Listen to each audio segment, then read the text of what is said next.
Assalamualaikum warahmatullahi wabarakatuh. Kita bertemu lagi di mata pelajaran matematika.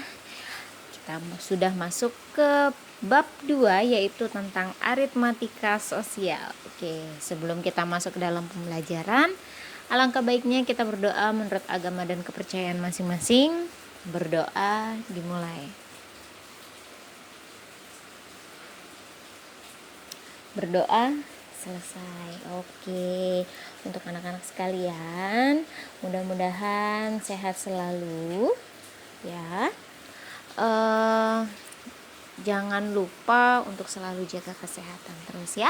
Dan jangan lupa, karena masih masa pandemik seperti ini, tolong tetap jaga kesehatan. Jika keluar dari rumah, silakan menggunakan masker, jangan lupa jaga jarak, dan jangan lupa untuk cuci tangan. Oke.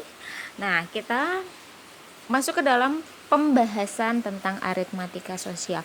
Apa sih itu aritmatika sosial? Nah, sebenarnya aritmatika sosial itu banyak kalian temui di kehidupan kalian sehari-hari. Ya. Nah, dapat kalian lihat di sini, kompetensi dasar dari bab aritmatika sosial itu adalah yang pertama, mengenal dan menganalisis berbagai situasi terkait aritmatika sosial. Apa sih itu aritmatika sosial? Nah, aritmatika sosial itu bagian-bagiannya adalah yaitu tentang penjualan, pembelian, potongan, keuntungan, kerugian, bunga tunggal, persentase, bruto, neto, dan tara. Nah, kompetensi dasar yang kedua, nah kalian di sini nanti diminta untuk mampu menyelesaikan masalah yang berkaitan dengan aritmatika sosial ya. Nah, untuk hari ini pertemuan pertama pada bab kedua ini, saya hanya ingin kalian mampu memahami apa sih itu penjualan, pembelian, potongan, keuntungan, dan kerugian dari suatu permasalahan yang sering terjadi di lingkungan sekitar kalian. Oke, seperti yang tadi saya bilang bahwa aritmatika sosial itu sebenarnya kalian alami setiap hari tanpa kalian sadari ya. Kita masuk ke dalam pembahasan yang pertama. Nah, saya ingin menjelaskan tentang konsep jual dan beli. Kalian pasti tidak asing dengan kata tersebut ya. Kalian juga pasti pernah berbelanja ya, ikut dengan orang tua kalian, misalkan ke warung, minimarket, atau pasar swalayan ataupun pasar tradisional. Nah, di situ adalah tempat tersebut itu adalah tempat untuk di mana terjadinya jual beli ya, yang dibutuhkan dan yang membutuhkan, seperti itu. Nah, contohnya seperti ini. Misalkan Ali adalah pedagang yang membeli suatu barang dengan harga tertentu. Besarnya harga yang dibayar oleh si Ali ini disebut harga pembelian atau modal, seperti itu. Nah, kalau barang tersebut dijual kembali dari Ali kepada orang lain, maka besarnya uang yang diterima Ali itu adalah harga penjualan dari barang tersebut atau harga penjualan. Saya ulangi lagi. Jadi seperti ini, Ali adalah seorang pedagang yang membeli suatu barang. Anggaplah Ali ini misalkan dia membeli beras gitu ya. Ali seorang pedagang beras, dia membeli beras misalkan 5 karung. Nah, besarnya harga 5 karung ini yang dia bayarkan itu disebut dengan modal. Nah, dan jika beras yang sudah dibeli tadi itu dijual kembali kepada orang lain dengan harga per liter beberapa rupiah ya, dan itu dijual kembali kepada orang lain. Nah, harga itulah ya, nominal itulah yang nanti dikumpulkan itu disebut dengan harga penjualan, seperti itu ya. Nah, ada lagi yang kedua, yaitu konsep potongan. Apa sih itu potongan? Kalian pasti pernah yang namanya kalian datang ke pasar swalayan, melihat beberapa rak baju, sepatu, ataupun celana yang ada tulisan diskon. Nah, diskon itu adalah potongan. Jadi, potongan atau rabat itu adalah yang dikenal sebagai kata diskon. Nah, biasanya pasar swalayan menggunakannya untuk menarik konsumen agar mereka tertarik ke toko mereka. Jadi misalkan contohnya gini, ketika menjelang hari besar, Hari Raya Idul Fitri misalnya ya, pastinya banyak swalayan yang menggelar diskon untuk berbagai kebutuhan, baik makanan, pakaian, dan lain-lain ya. Nah, biasanya diskon ini diperhitungkan dengan persentase. Jadi udah bentuknya persen. Kalian pasti pernah lihat diskon 50% ditambah 20%. Nah, seperti itu. Itu disebut dengan diskon. Nah, dalam pemakaiannya terdapat perbedaan istilah antara rabat dan diskon. Jadi gini, istilah rabat itu digunakan oleh produsen kepada grosir, agen atau pengecer. Nah, tapi kalau diskon ini digunakan oleh pihak grosir atau agen kepada konsumen. Jadi bedanya gitu. Jadi kalau rabat itu digunakan oleh si penjual. Gitu loh. Ya. Digunakan oleh produsen kepada grosir, agen atau pengecer. Jadi dari pusat ke penjual. Itu rabat. Ya. Tapi kalau misalkan diskon dari penjual ini ke pembeli, itu dinamakan diskon. Ingat bedanya di situ ya. Kalau rabat dari pusat apa? Nih dari misalkan kayak pakaian. Pakaian berarti dari konveksinya ke si penjual, itu disebut dengan rabat. Tapi diskon itu adalah dari si penjual ini kepada si pembeli, itu disebut dengan diskon gitu ya. Oke. Sekarang kita masuk ke dalam konsep untung dan rugi. Nah, kalau tadi kalian mendengarkan penjelasan saya tentang penjualan, jual beli dan potongan, sekarang kita masuk untung dan rugi. Kalian pasti paham lah dengan kata-kata untung dan rugi ya. Misalkan gini, ada persoalan di sini. Pak Subur seorang penjual bubur ayam di daerah Jakarta. Nah, seperti biasa, setiap pagi Pak Subur ke pasar untuk membeli bahan pokok untuk membuat bubur ayam. Nah, untuk membeli bahan pokok bubur tersebut, Pak Subur menghabiskan uang 1 juta rupiah. Dengan bahan baku tersebut, Pak Subur mampu membuat sekitar 130 porsi bubur ayam dan dijual dengan harga 10.000 per porsi. Pada hari itu, Pak Subur itu hanya mampu menjual 110 porsi bubur ayam. Nah, menurut kalian, Pak Subur ini mengalami kerugian atau keuntungan ya? Nah, kalian perhatikan lagi permasalahannya. Di sini ingat, harga pembelian atau disebut dengan modal. Yang diketahui yang pertama, di sini kalimatnya sudah terlihat. Untuk membeli bahan pokok bubur tersebut, Pak Subur menghabiskan uang 1 juta rupiah. Berarti modal yang dikeluarkan adalah 1 juta rupiah. Paham? Oke. Lanjut lagi. Nah, ternyata bahan baku tersebut mampu dibuat sebanyak 130 porsi dengan harga jualnya itu 10.000 per porsi. Tetapi karena suatu hal, Pak Subur itu hanya mampu menjual sebanyak 110 porsi. Nah, kira-kira pendapatan Pak Subur jadi berapa ya?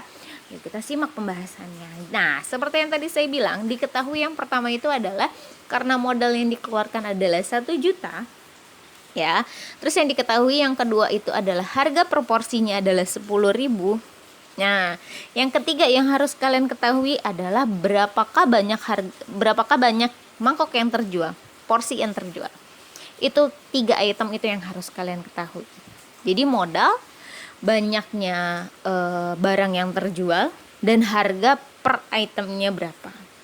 Ya, untuk kalian mengetahui untung atau rugikah seseorang pedagang itu, gitu ya. Nah, yang ditanyakan adalah Pak Subur untung atau rugi nih. Nah, langkah yang pertama kalian cari dulu pendapatan Pak Subur pada hari itu. Karena di situ kondisinya Pak Subur hanya mampu menjual 110 porsi, maka kalian kalikan 110 porsi dikalikan dengan 10.000, harga satu porsi kan. Ya, jadi 110 dikali 10.000. Berapa tuh? Oh, ternyata 1.100.000. Nah, yang kedua ada lagi nih, kalian bandingkan. Oh, tadi seperti yang saya bilang, uang yang masuk itu disebut dengan harga jual, ya kan? Berarti itu income atau pemasukan. Nah, ternyata uang yang didapat setelah ia menjual sebanyak 110 porsi adalah 1.100.000. Nah, dengan modal yang telah ia keluarkan adalah 1 juta. Menurut kalian untung atau rugi ya? Ternyata dia mengalami untung.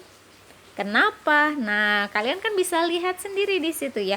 Kalian bisa lihat sendiri bahwa ternyata uang yang didapat itu kan lebih besar dibandingkan modal. Berarti dia mengalami keuntungan. Jadi, kesimpulannya Pak Subur mengalami keuntungan atau untung, ya. Jadi, bisa dikatakan bahwa jika hasil jual itu lebih dari modal, maka dapat dikatakan pedagang tersebut memiliki keuntungan, ya. Namun jika kondisinya terbalik, ya, hasil jual itu dia lebih kecil dibandingkan modal, maka dikatakan rugi. Nah, dengan kondisi Pak Subur dia mendapatkan 1.100.000 dengan modal 1 juta, berarti dia untung berapa? Untung 100.000. Oke. Nah, kita masuk ke persoalan yang kedua. Ada persoalan lagi nih. Di sini persoalannya berbeda ya. Di sini Pak Soso seorang penjual bakso di daerah Malang. Setiap hari Pak Soso menghabiskan 800.000 berbelanja bahan baku untuk membuat bakso. Dengan bahan baku tersebut, Pak Soso mampu membuat rata-rata 120 porsi dengan harga 8.000 per porsi. Pada hari itu terjadi hujan di tempat Pak Soso biasa berjualan, sehingga bakso yang terjual hanya 90 porsi. Nah, dengan kondisi tersebut, apakah Pak Soso mengalami keuntungan atau kerugian? Nah, yang pertama, yang seperti permasalahan yang pertama tadi, kalian harus tahu modal yang dia keluarkan berapa, banyaknya porsi yang terjual berapa banyak, dan harga proporsinya berapa. Ya, kita bahas.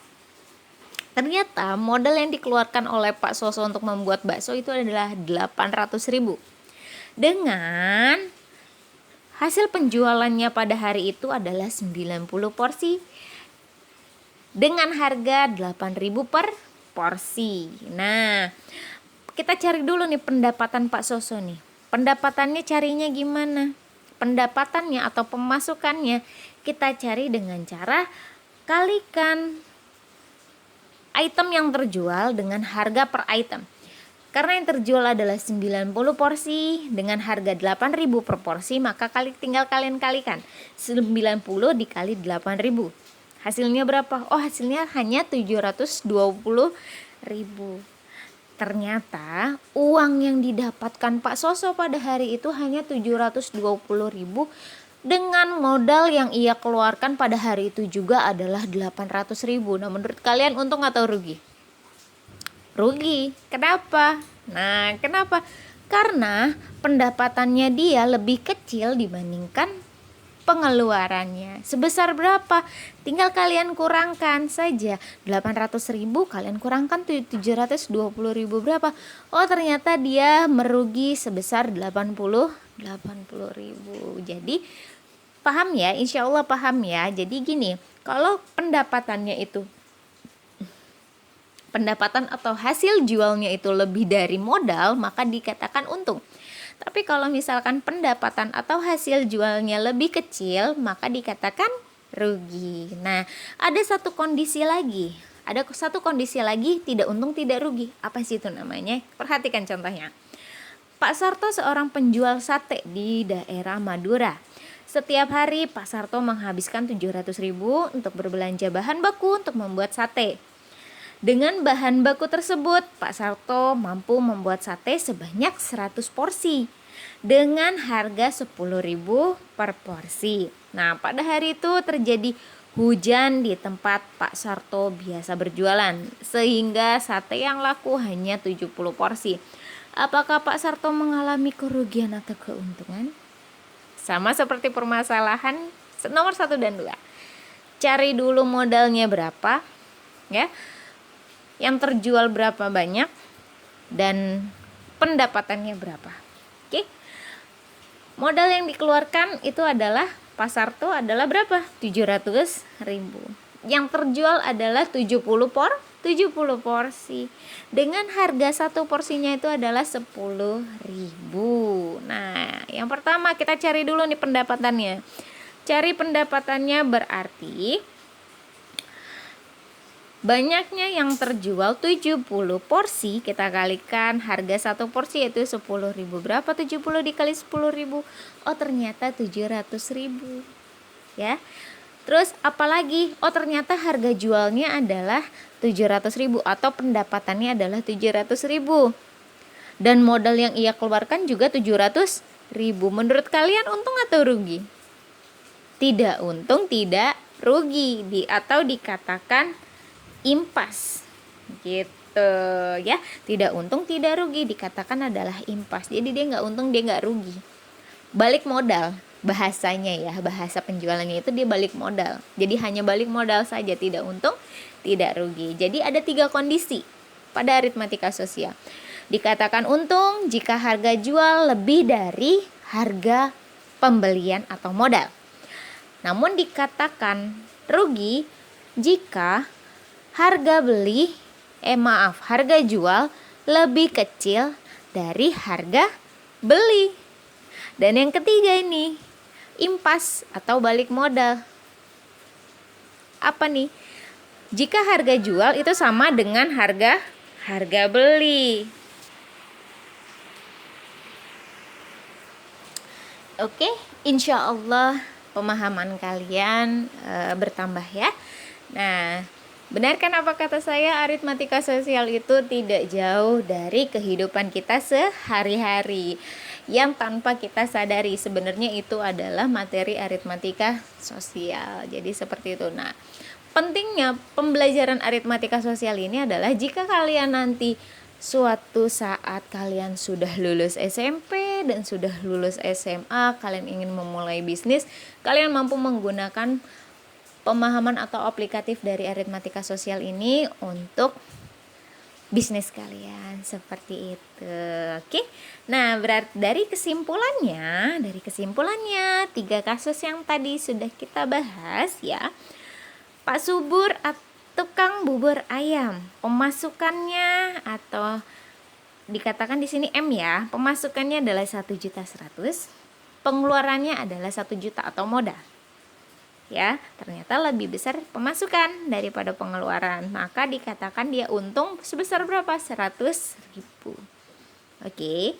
Nah, kalau Pak Soso gimana, tukang bakso? Tadi saya bilang tukang bakso tadi ternyata pemasukannya hanya 720.000 dengan pengeluaran adalah 800.000. Berarti dia rugi berapa? Rugi 80.000 karena pemasukan lebih kecil dibandingkan pengeluaran. Tapi kalau Pak Sarto memiliki kondisi yang berbeda, tidak untung tidak rugi, dikatakan balik modal. Karena pemasukan dan pengeluaran nilainya adalah sama. Oke ya. Insya Allah pertemuan kali ini dapat kalian terima dengan maksimal. Untuk pertemuan hari ini tidak ada penugasan ya, tidak ada tugas, tapi mohon catat di buku tulis kalian masing-masing. Karena apa? Karena minggu depan pada saat kita Zoom live ya, materi pertemuan pertama ini akan saya bahas kembali pada saat Zoom live minggu depan, di hari Rabu minggu depan. Dan hari Sabtu pun juga hari Sabtu nanti masih ada sangkutannya. Jadi mohon catat di buku tulis kalian masing-masing dengan rapi. Oke ya. Nah, jangan lupa untuk selalu jaga kesehatan terus untuk anak-anak sekalian ya. Semoga diberikan kesehatan kita semua, dan doakan guru-guru SMP PGRI Depok 2 Tengah juga diberikan kesehatan terus ya. Terima kasih untuk pertemuan hari ini, cukup sekian. Wassalamualaikum warahmatullahi wabarakatuh.